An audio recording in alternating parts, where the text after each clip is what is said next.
হজ এটা কাকে বলে গত জুমায় আমরা আলোচনা করেছিলাম। হজ কাকে বলে? হজের নির্দিষ্ট কোনো অর্থ মানুষকে বোঝানো সম্ভব নয়। হজ হচ্ছে মুমিনের আবেগ, মুমিনের ভালোবাসা, মুমিনের অন্তরের শীতলতা। যে বা যারা হজ করেছে তাদেরকে জিজ্ঞাসা করলে তারা হজের কোনো সঠিক পরিচয় তারা দিতে পারবে না। একটা কথাই বলতে পারবে, আল্লাহ তাআলার দরবারে আবেগ, ভালোবাসা, মোহাব্বত। আমাদের এক উস্তাদে মুহতারাম বলেছিলেন, হুজুর যখন হজ থেকে ফিরে আসলেন তখন আমরা আসর নামাজের পর আমরা সবাই হুজুরের সামনে বসলাম যে আমাদেরকে হজের কিছু ওয়াকিআত আমাদেরকে শোনান, কারগুজারি আমাদেরকে শোনান। হুজুর আমাদেরকে বললেন, হজ এটি এমন একটি জিনিস, এটা আলোচনা করে মানুষকে অনুধাবন করানো যাবে না, মানুষকে বোঝানো যাবে না। হজ এটা বোঝানোর বিষয় না, এটা অনুধাবন করার বিষয়। তিনি বললেন, যখন এয়ারপোর্ট থেকে আমাদেরকে বাসে করে নিয়ে যাচ্ছিল, আমাদের যেতে যেতে রাত হয়ে গেল। যাওয়ার পরে বেশ কিছু দূর বাস চলার পরে আমরা দূরে একটা জায়গায় দেখলাম অনেক আলো দেখা যায়। মরুভূমি এলাকা, একটা জায়গায় অনেক বেশি আলো দেখা যায়। তাদেরকে কয়েকজনকে জিজ্ঞাসা করা হলো, ভাই এই আলোটা কিসের? সকলে বললেন, যেটা বাইতুল্লাহ শরীফের যে লাইটিং, এই লাইটের আওয়াজ, এই লাইটের আলো। হুজুর বললেন, তখন থেকে আমার কাঁদতে কাঁদতে আমার মনে হয় আমি হুঁশ হারাই ফেলছি। এটা কি আলোচনা করে বোঝানো সম্ভব? এটা কি আলোচনার বিষয়? বলে এটা অনুধাবনের বিষয়। প্রিয় ভাইয়ের আমার, আল্লাহ তাআলা আমাদের সকলকে হজ করার জন্য তৌফিক দান করুন। হজ এটা 3 প্রকারে বিভক্ত। হজ 3 প্রকার। হজের প্রথম প্রকার হচ্ছে হজ্জে ইফরাত। হজ্জে ইফরাত বলা হয় যেই ব্যক্তি হজের মাসে, হজের মাস কয়টা? 3টা। হজের মাস কয়টা? 3টা।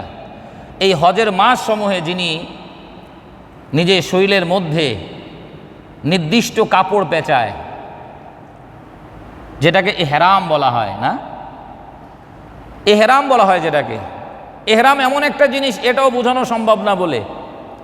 আপনি যদি হাজি ক্যাম্পে যান, কখনো আপনার আত্মীয় স্বজনকে কাউকে যদি আপনি এগিয়ে দিতে যান, তখন এহরাম বাঁধা কোনো মানুষকে দেখলে আপনার চোখের মধ্যে পানি চলে আসবে। এহরাম বাঁধা কোনো মানুষকে দেখলে আপনার চোখে পানি চলে আসবে। আল্লাহ! 2019 সালে আমি আমার নানা এবং নানিকে যখন আগায় দিতে গেলাম, হাজি ক্যাম্পে যখন গিয়েছিলাম, তো ওখানে দেখলাম অনেকেই এহরাম বেঁধে আছে।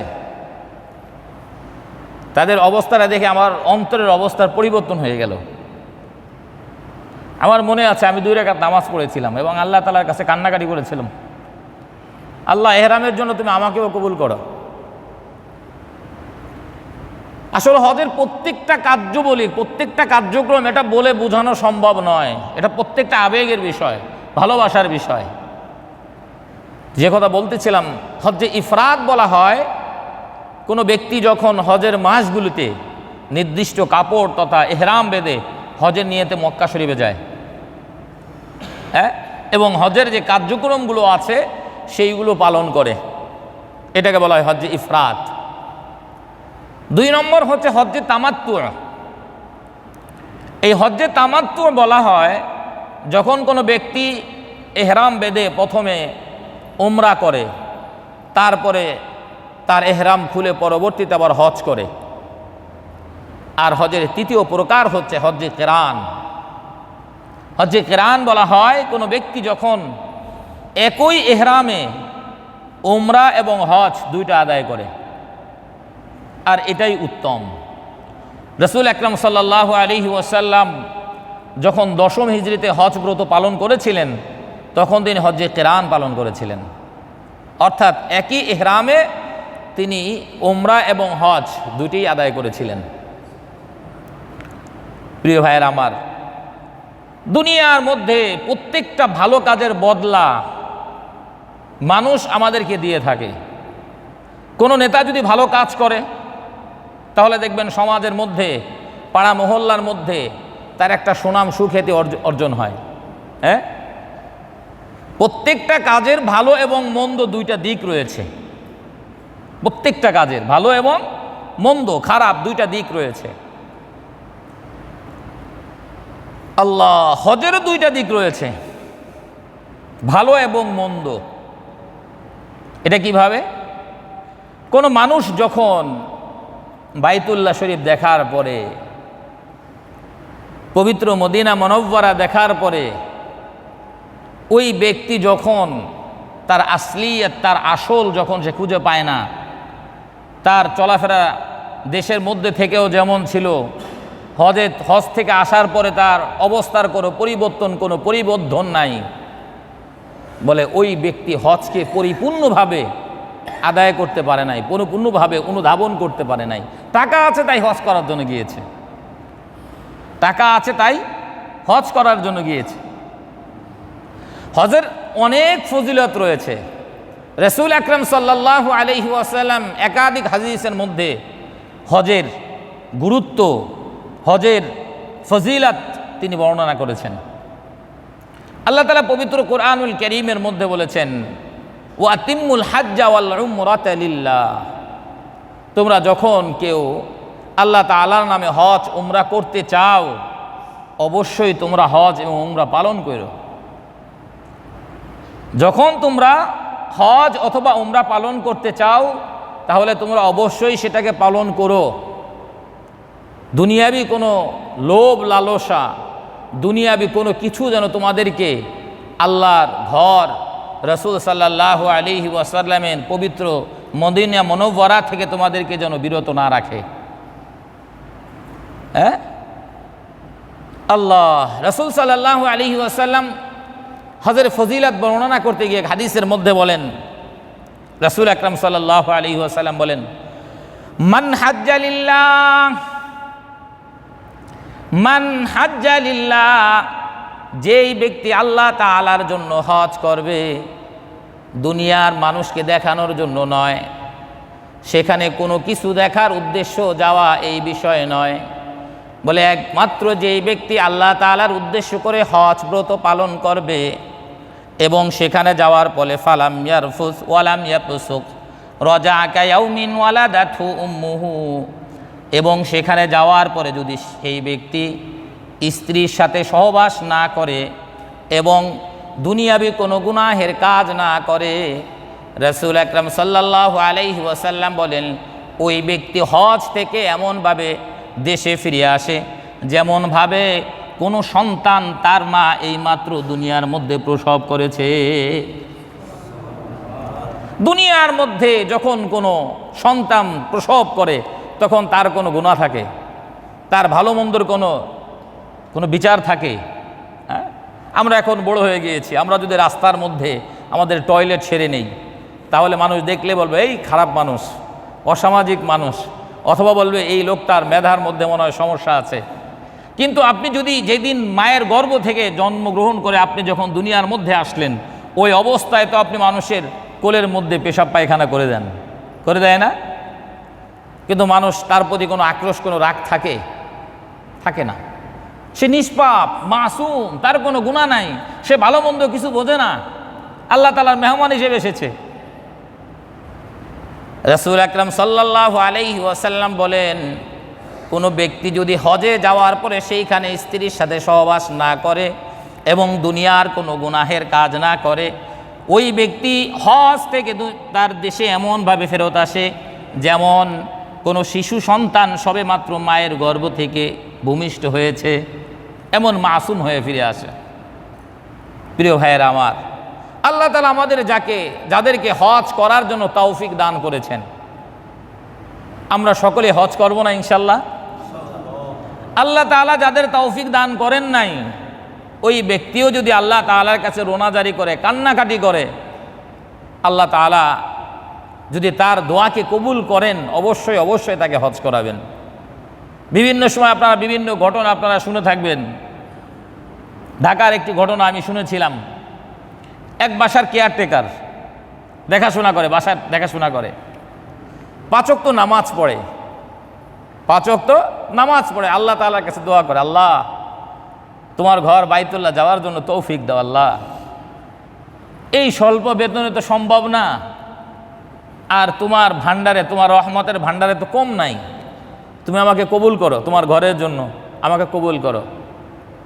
প্রিয় ভাইয়েরা আমার, তার ব্যাপারে এমন পরবর্তীতে শুনলাম, ওই ব্যক্তি একদিন নামাজ পড়ে, আসরের নামাজ পড়ে এসে, কেয়ারটেকার, তো কেয়ারটেকারের কাজ বাড়ি দেখাশোনা করা, অনেক সময় দারোয়ান না থাকলে দারোয়ানের কাজও করতে হয়। সে গেটে বসে বসে তাসবিহ আদায় করতেছে, এমন সময় একজন আসছে, চাচা আপনার কি অবস্থা, কেমন আছেন? ভালো আছি। কি করেন? এই কাজ করতেছি। বলে আপনার কি সময় আছে, আমি আপনাকে আমার সাথে হজে নিয়ে যেতে চাই। কেয়ারটেকার বেচারা কথা শুনে সাথে সাথে কান্না করে দিছে, এটা কিভাবে সম্ভব, আমি হজ করব কিভাবে? আল্লাহ, কেয়ারটেকার বলতেছে যে জনাব আমার কাছে তো পাসপোর্ট করবো সেই টাকাটাও নাই। বলে আপনার টাকা পয়সা কিছু লাগবে না, আপনি শুধু মানসিকভাবে প্রস্তুতি গ্রহণ করেন,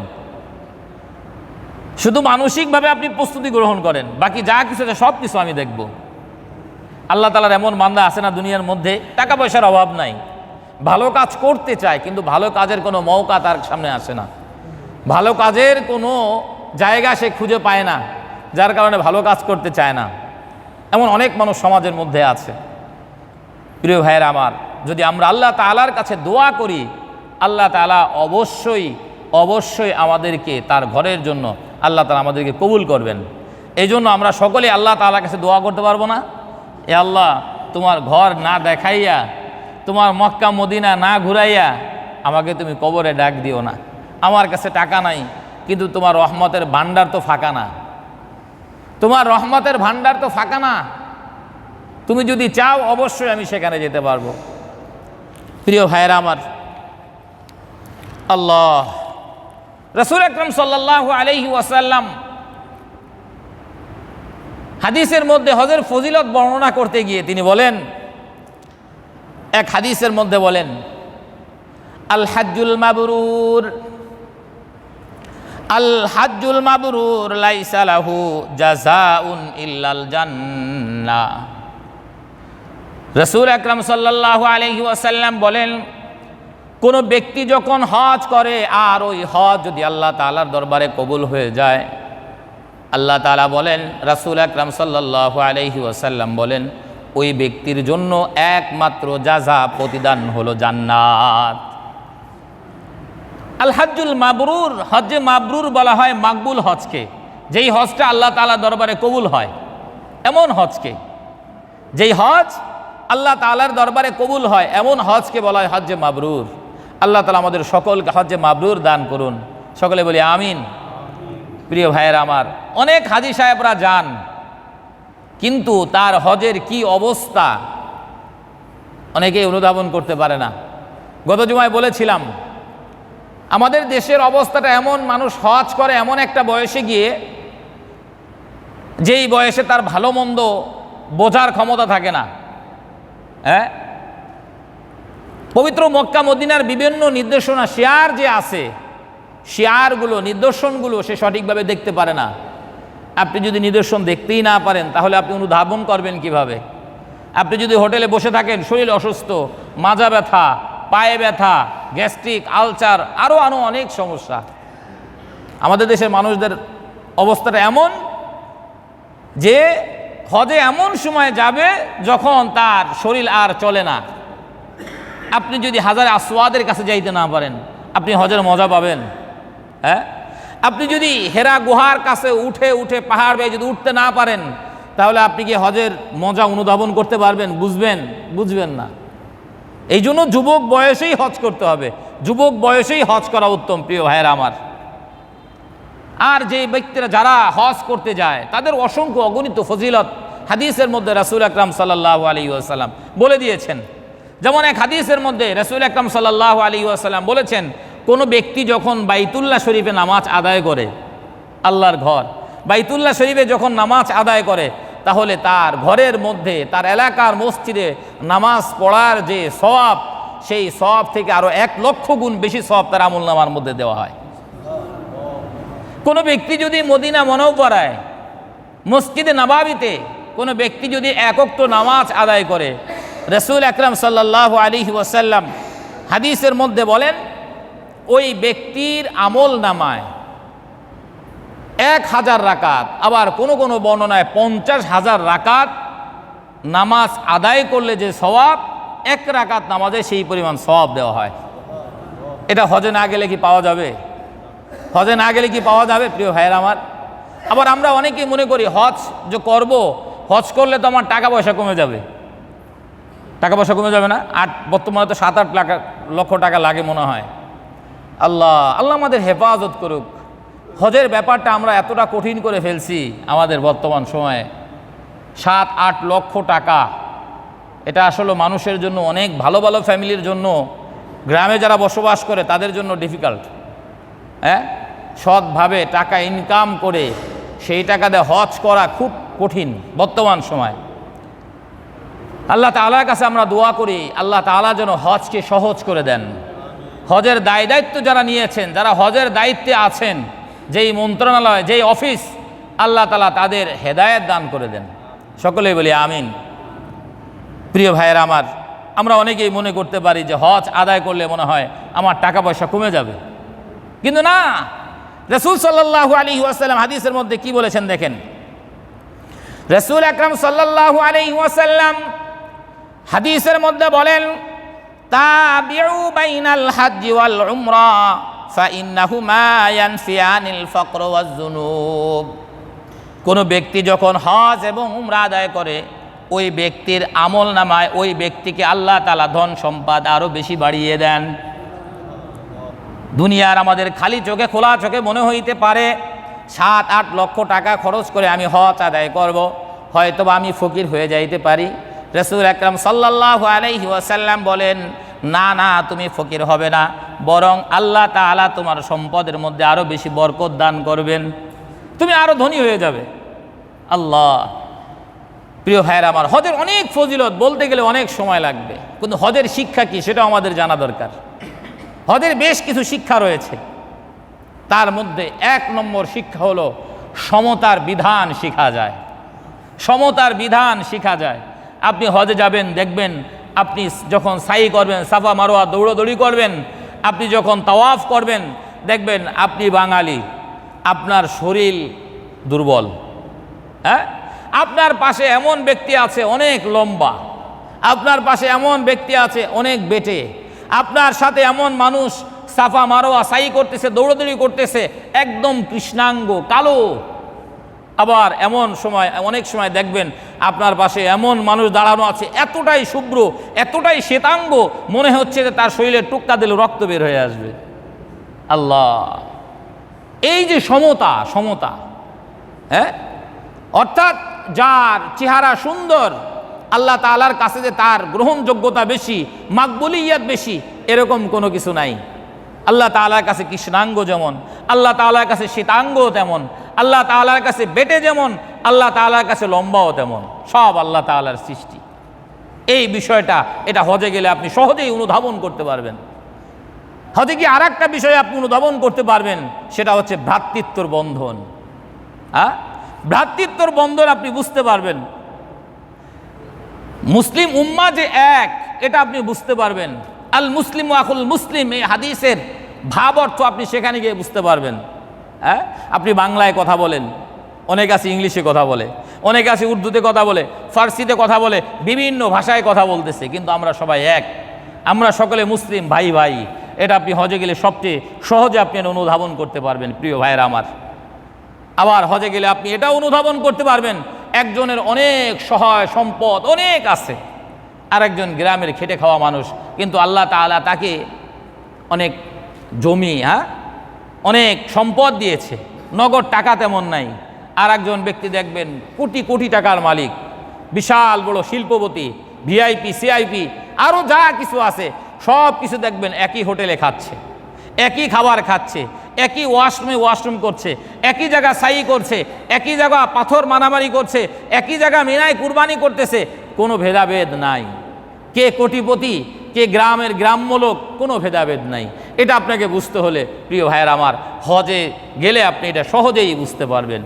প্রিয় ভাইয়ের আমার, সর্বোপরি কথা, হজের সবচেয়ে বড় শিক্ষা হলো ভ্রাতৃত্বর বন্ধন, এবং আমরা যে সকলে মুসলিম এক, এই বিষয়টা সহজে একবারে বোঝা যায়। আল্লাহ তাআলা আমাদের সকলকে হজ্জে মাবরুর দান করুন। সকলে বলি আমিন।